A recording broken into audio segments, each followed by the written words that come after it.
Plus de motocyclistes sur le boulevard Félix Houphouët-Boigny, ex-VGE.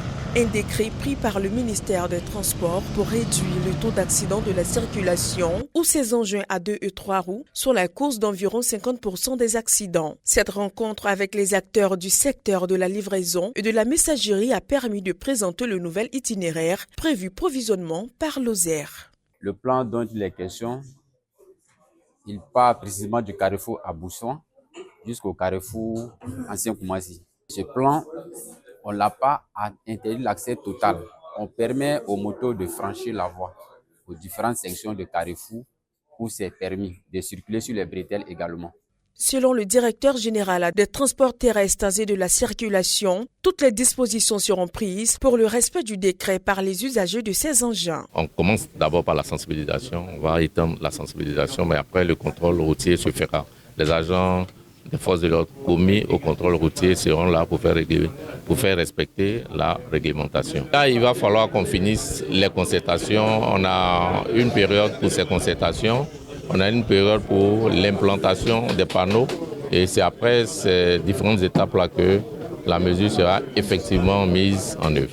Ces acteurs ont saisi ce moment d'échange pour faire des propositions et des doléances au ministère des Transports. Nous nous sommes ensuite rendus sur le boulevard concerné pour recueillir l'avis des usagers sur la dite mesure. La doléance, c'est que déjà les bretelles qui nous ont dédiées, que ces bretelles-là soient dégagées pour qu'on puisse travailler librement.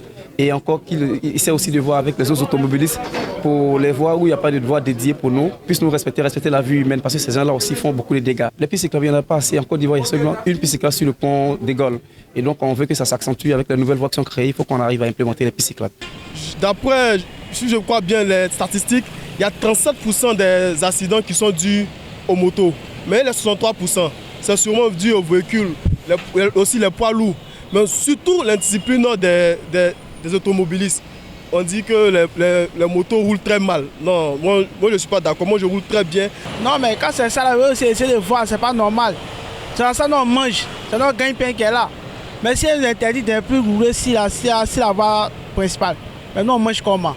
C'est vrai que l'État a pris cette décision, c'est pour notre propre bien à cause des voitures qui circulent. Il y a les accidents. On dit qu'on fait le bilan, il y a plus de morts concernant les accidents de moto que les voitures. Donc on prie Dieu pour que l'État nous aide sur cette décision. Ils ont pris la décision, nous ne sommes pas contre ça, mais ils n'ont qu'à nous aider à pouvoir circuler, à pouvoir faire notre livraison aussi tranquillement. Sincèrement, ça va nous arranger. Selon la DGTTC, à ce jour, près de 400 000 engins à 2 et 3 roues sont en circulation dans la ville d'Abidjan. Sur la période de 2023-2024, 37% des tués sur la route sont les utilisateurs de ces engins.